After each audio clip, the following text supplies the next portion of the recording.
So in 2010, 2011, ALEC started looking for alternative ways to produce that intended outcome of lowering crime and making America safer. Texas became a star spotlight for what conservative criminal justice reform looked like. And it spread like wildfire from there, with states like Georgia and others being pointed to for motivations for federal reforms, just like the First Step Act. We hadn't had any type of legislation around our justice system since the mid-90s.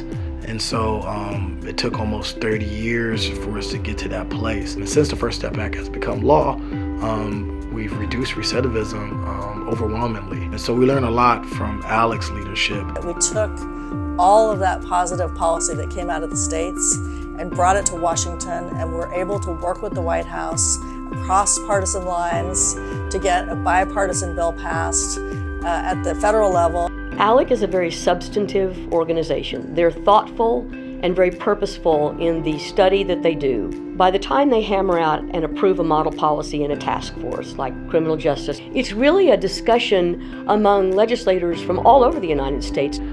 We took legislation that ALEC worked on in Georgia and Texas as to be the model for criminal justice reform, which focused on public safety first and creating a fairer system. We don't want them to reoffend.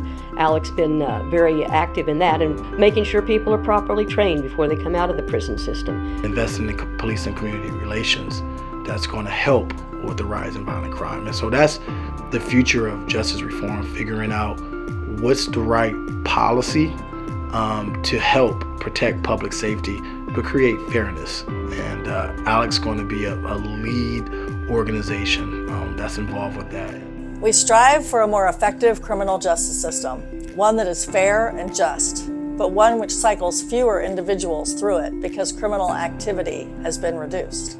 That's what ALEC has helped the states accomplish. It's why we have stood by our principles for 50 years and will continue to do so.